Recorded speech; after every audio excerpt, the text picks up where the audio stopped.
Hello. Hello. Welcome to May. It is May 1st today. My name is Megan, and this is my Flosstube channel where I talk about cross stitch because that's my hobby. And I used to talk about books, but I've really slowed down with the book reading, so I won't bother. I won't bother with the books. But stitching for sure.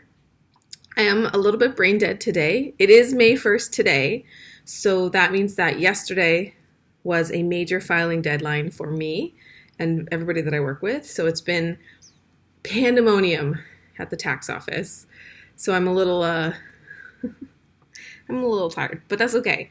I have today off. I have tomorrow off, and this weekend is Stitch North, and I'm so excited. Once I finish filming and editing and packing, and I call my mom, we're booking it to Brampton. Here we go. So I'm really, really excited. It's been a pinpoint of solace in this crazy, crazy time since about January. So I'm really looking forward to it. I wasn't expecting to get a lot of stitching done because of how busy this month was going to be, but I ended up touching 4 projects and having 2 stitching existential crises. So we're doing well. We're breathing. We're surviving. My voice is doing something funny, and I'm not sure if it's I'm not getting sick, but I feel like perhaps maybe I've talked at too loud of a decibel too much these last couple of days. So I will occasionally be cutting the video to take a sip of water, like now.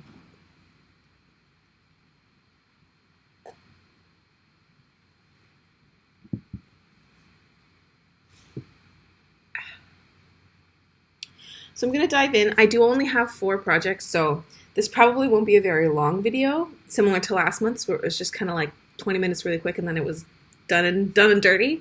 But we're keeping on track. We're trying to post every month.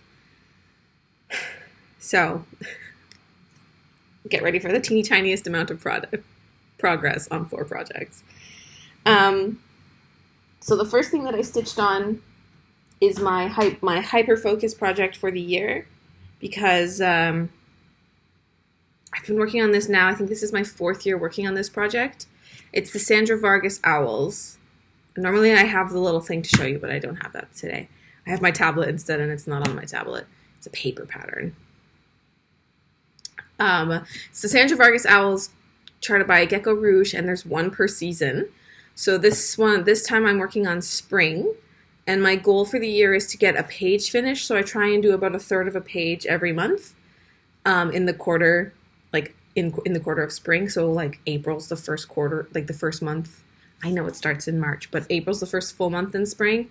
So I did 1/3, and then I'll do 1/3 in May, and then 1/3 in June, and then hopefully I'll have the page finish. And with the page finish, I'll get the row finish, and then I'll be so happy. But here's where we're at with my little May, with my May owl, with my spring owl. Like here's where the last page finished. This is what I did in, I don't know, I guess I did both. So I did part of this in April, and then I did part of this in April. I'm not entirely sure why I decided to switch gears. I also did all of these little dots. And so this pink is one, like the whole page, everything is one singular color. So that's just one color that I'm stitching thousands and thousands and thousands and thousands and thousands of stitches. So it's a little boring, but it's good because it's kind of mindless. And my approach to this is to stitch 50 stitches a day, or the equivalent of. So actually some of this is the first week of May already, even though I know it's May 1st today. I cheated a little bit and I stitched some stuff earlier this week to count for May because I didn't want to take this to Stitch North to stitch just one singular color, although that's probably a good idea now that I think about it. So there's about 350 stitches additionally on this for the first week of May. And yeah, so that's the end of the row. And because this page is all background, and then when I start back on this side again next time, this is all background. Excuse me. So I'm thinking I might just take a break and not stitch these for a year. I've been really dedicated to them for 4 years. So yeah, well, that's really okay. All right, there. yeah. So that's Sandra Vargas's spring owl, and that's what he'll look like when he's done. Then next I stitched on, in my Simply Stitched Alice in Wonderland bag. I'm so excited because Jen's going to be there this weekend and I'm going to buy so many bags for her. I have the Owl Forest Embroidery Sparkling Spring little motif design. I think this might be the first time in my stitching history that I've stitched something like this. I don't normally gravitate to things like this, but the colors are so gorgeous. And this also comes in a series, so this is also a seasonal collection. So I stitched winter already a little bit, not the whole thing, good Lord. I stitched a little bit of winter. And so I started spring on April 11th, and I stitched it for that weekend. So they use I got the threads for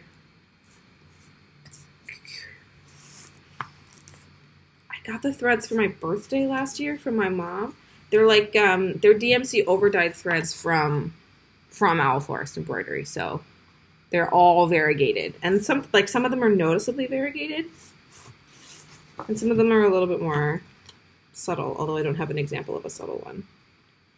They all seem to be very variegated. This is a little bit more subtle, but anyway, I bought 4 pieces of the exact same fabric. That's not true. I bought 1 large piece of fabric, and I had the very lovely Lady Aikitas cut it into 4 identical sizes. So they're all going to be stitched on the same fabric. You could ask me what it is. It's probably 32 count. Feels like linen. I don't know. I like 32 count, so I'm going to say it's probably 32 count. So this is what I have so far for spring, what I did in April. So I have the center motif, which is like a robin's nest. Yeah, there. Robin's nest. And then, what are those? Lilies of the Valley? I guess. So the entire center is not stitched. It's like specialty stitches. There's like lazy daisies and just, like, and then the pink part, the purpley pink is stitched. And then everything else is stitched in the pattern. But it's a kind of a nice break because kind of everything else I have right now is a little crazy, and I'm having a love-hate relationship with the next thing I'm going to show you. But anyway, that is from Owl Forest Embroidery. It's called Sparkling Spring. I have it as a paper pattern. So I don't mind paper patterns, especially when they're not full. I don't know that I could do a full coverage like a HAED with paper. I think I'd probably die. I feel like that would be a mild form of torture. Water break.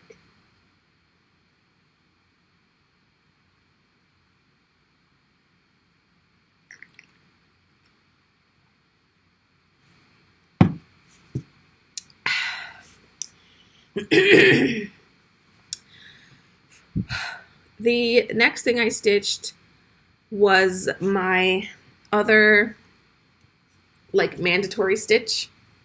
It's my Christmas stitch. My only ever Christmas stitch aside from the ornaments that my mom and I do every year. I had an existential crisis with this one that kind of led to a secondary existential crisis. I'm falling out of love with this a little. Not because of the pattern, just because when I'm stitching it, as I'm stitching it, I'm realizing that I would rather be stitching something else. So the plan with this one was to stitch it for the whole weekend on whatever weekend fell closest to the 25th. And I still do want to stitch this. I still do want to have a Christmas piece being stitched. I think I might only stitch it on the 25th. Which, sorry, my throat really hurts. Which decreases the stitching time, but like then I'm still stitching it, and then I'm not, like, I don't want to be mean to the pattern. There's nothing wrong with the pattern. I really do like it. I don't know. I'd rather be stitching other things.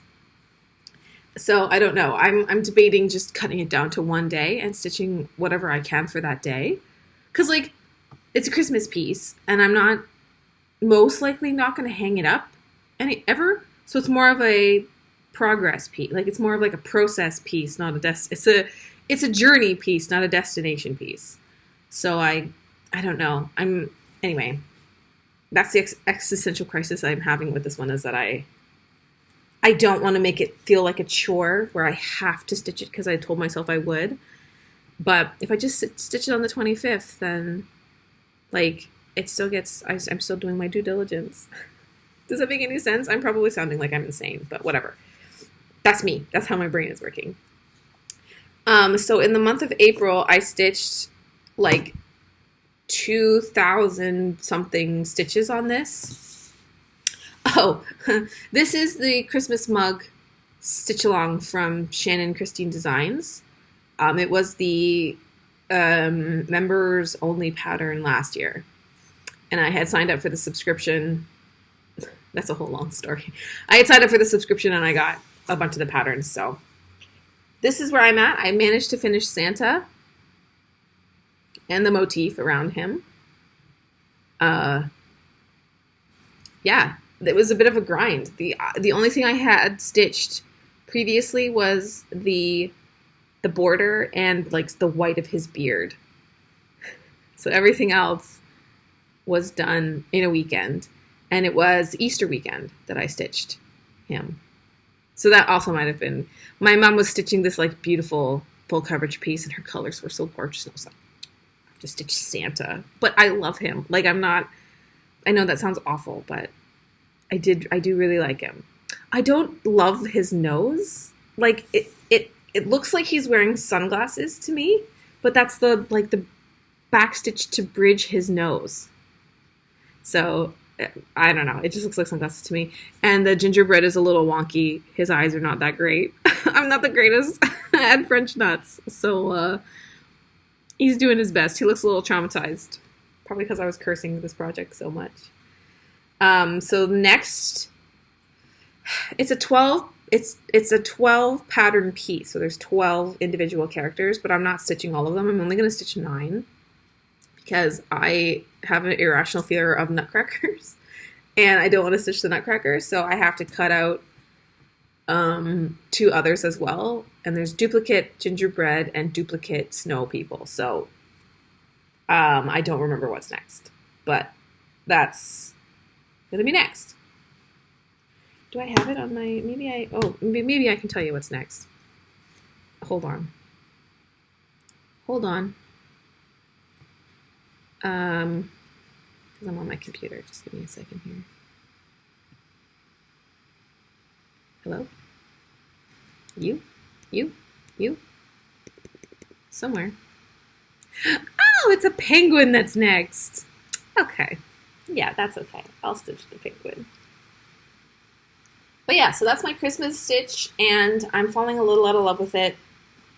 It's done nothing wrong. It's definitely a me thing, not an it thing. And I am going to continue to stitch it. I'm not going to stitch it with such vigor. I'm going to just drop it down to one day. And then like maybe when I get closer to Christmas and I'm feeling the Christmas stitch, then I'll pick it back up and like stitch it for real. But for now, just once a month on the 25th of the month. Because I'm problematic.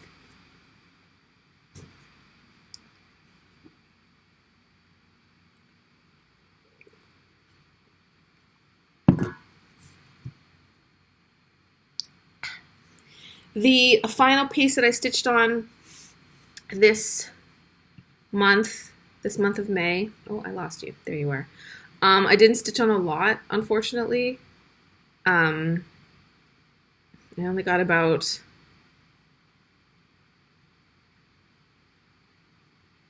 500 stitches on Monday and Tuesday. It's been wild. But I got 500 stitches on, so that still makes me happy. It's Jim Blooms. My baby. She's my baby. I'm just so happy I can talk to her. Like, we're best friends. I did, excuse me, I filled in more of this column here. She's coming with me to Stitch North. She's come every year, and she always gets so many compliments because she's beautiful. So she's coming again because I feel like she's probably a fairly vain individual, especially since I keep talking her up all the time. So I feel like she really likes the compliments. And I am a giver, so let's give her the opportunity to get a lot of compliments. So yeah. This one I started in, when did I start this one? I started it on my birthday. I want to say 2019? That can't be right. I want to say 2019, but that can't be right. But I think it is. Unsure. She's either 4 or 5 years old. And I think she's at 33% done. Oh my god, I have my towel right here. Why didn't I tell you? Just give me a second.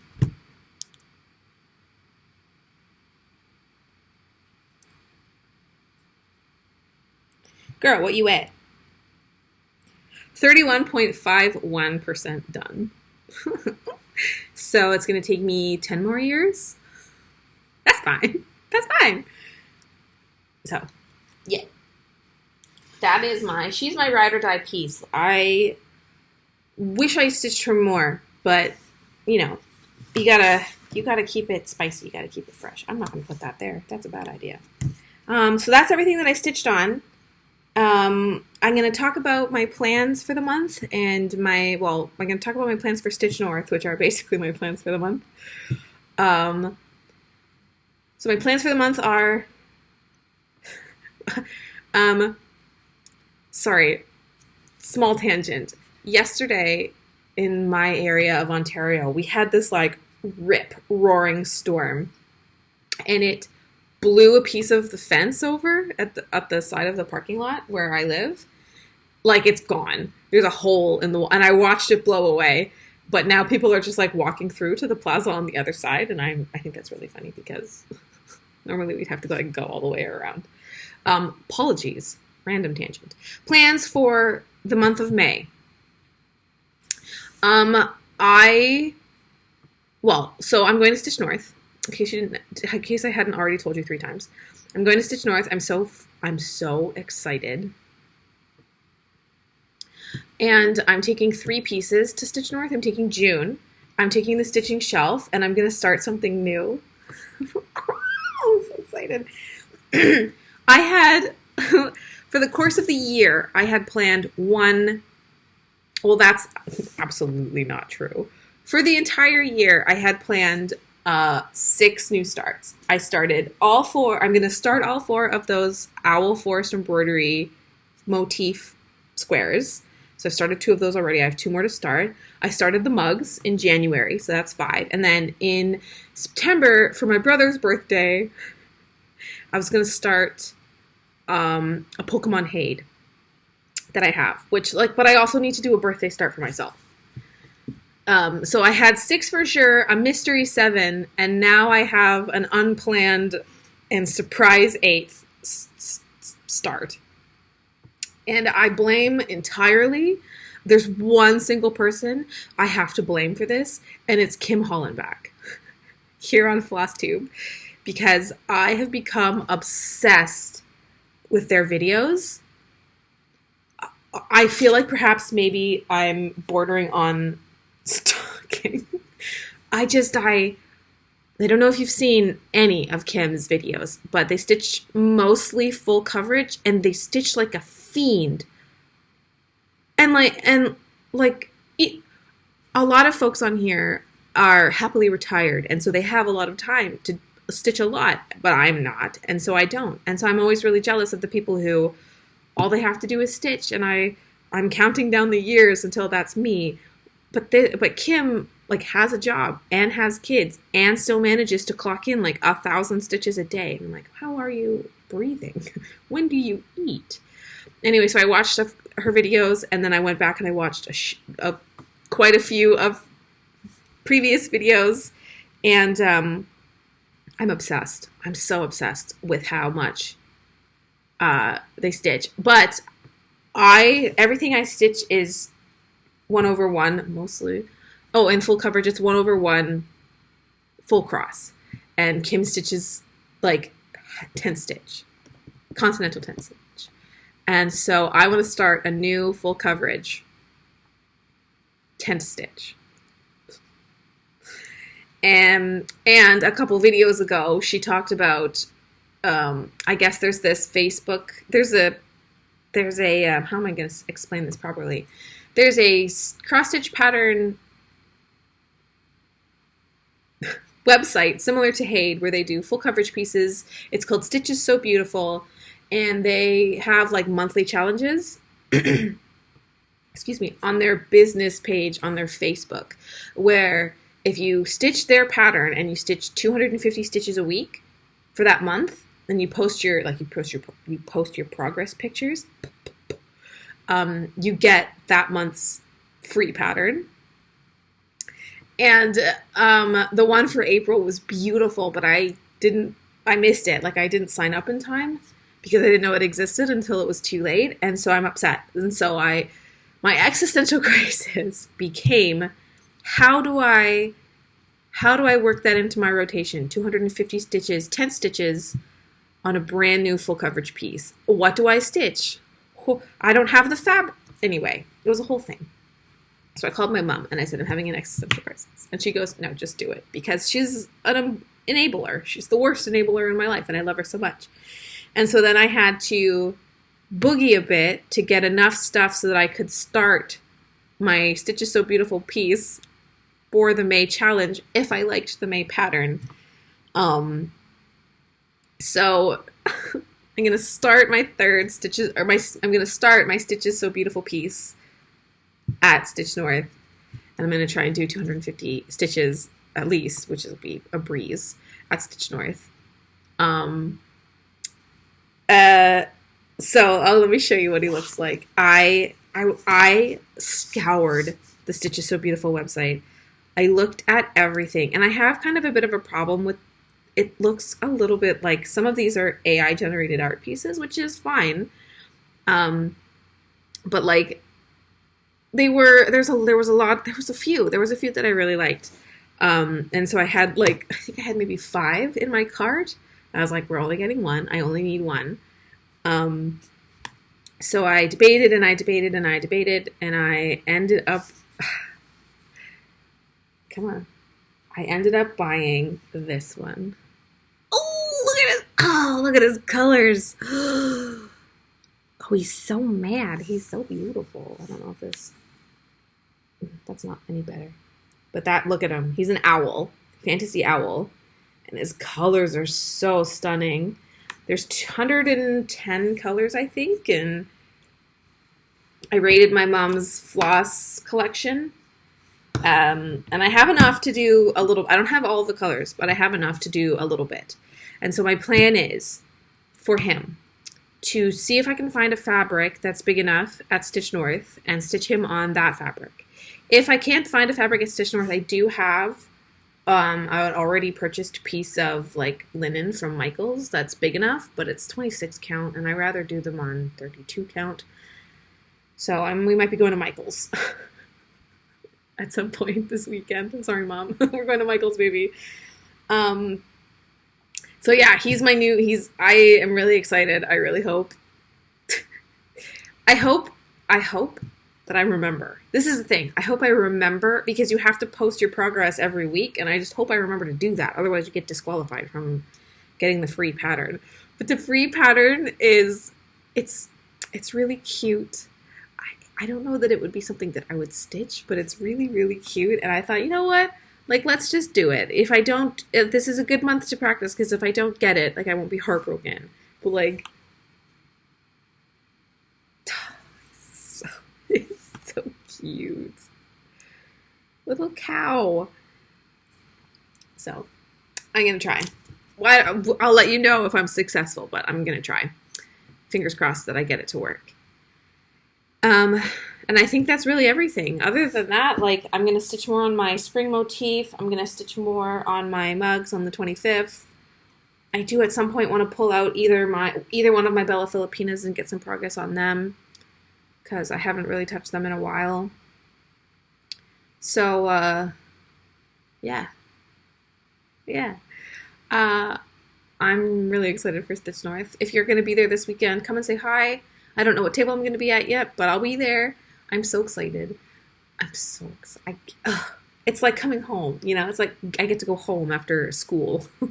Speaking of school, I have to write a midterm on Monday. So I'm going to have a great weekend. I'm going to forget about school completely, and then I'm going to come home on Sunday. I have to cram, and then I have to write a midterm on Monday. Gross. Ew. But okay. It's okay. Yeah. I think that's everything I have for you. Maybe I'll give you a little bit of a health update, because I have one. I can't remember if I've mentioned this already, but about a year ago, I had like this weird thing happen, and ever since I've had like a mild low-grade headache sitting at the base of my skull, and it never went away, and sometimes it got worse, and sometimes it was okay, like I could still function, but like it didn't go away. Like there was not a single day for this entire last year that I haven't had a headache. It's like it wasn't so bad that I was in pain, but there was some days where I had to take a day off work because my vision was blurry and stuff like that. So, and I got all the tests, I got all the scans, I had my eyes checked, I had my jaw checked, I had my MRI, a CT scan, my RMT, my massage therapist was like, I think it's this. And she said that to me like back last May. And I said, okay, well, you're probably right. And then anyway, so I did all the tests to make sure that it wasn't anything scary, and it's not anything scary, thank goodness. But that still left me with no answers. And so then I recently called my doctor's office to talk to the nurse practitioner. I feel like sometimes the nurse practitioners are a little bit more hands-on. And the nurse, I told her what was happening, and I was like, it was like this, that, this, and she's just like, oh, you've got cerviogenic headaches. And I was like, cool, thank you for giving me something to research. I waited a year for somebody in 5 seconds to just say, you've got this. So I researched cerviogenic headaches, and I think she's correct. So cerviogenic headaches, if you don't know, they affect the muscle group that's like in your neck right here. And it's a lot of the time it's from like sports related injuries, but that's not me. Mine is because of the way I sit. I sit very forward and down for work, and like I sit at my computer all day and sit like that, you know, and then I come home and I cross stitch, and I cross stitch on a lap frame. So I'm also like that. So, it's the way I'm sitting. It's my posture. So I'm working on fixing my posture, and she also recommended a certain type of massage technique to like relieve the pressure. And so I talked to my RMT, who she was right. That's basically what she said. So she was really able to like get in there and give me some relief. And I had finally a day where I didn't have a headache, and I almost cried. I was so happy. It's creeped back in. I don't know that it's ever going to go away unless I like have a surgery to fix it. It's creeped back in, but it's not that bad. That being said, I'm about to go stitch for an entire weekend. So I'm going to try my best to be a little bit more mindful of taking breaks and stretching out my shoulders. So yeah, something else I've been struggling with for a year, I finally have an answer for. And I'm really happy that I know what it is and can approach accordingly. So yeah, that's my little health update. Other than that, I don't have much else going on, just work. I'm obviously back in school because I have to write a midterm, but it's not like big school, it's just little school, supplementary school. I want to get my payroll designation. And yeah, so okay, I'm going to finish, I'm going to edit this, I'm going to upload this, I'm going to pack, and then I'm going to Stitch North. I will see you in a month with all of my Stitch North stories, if I remember, because it'll be a month from now. Okay, thanks. Bye.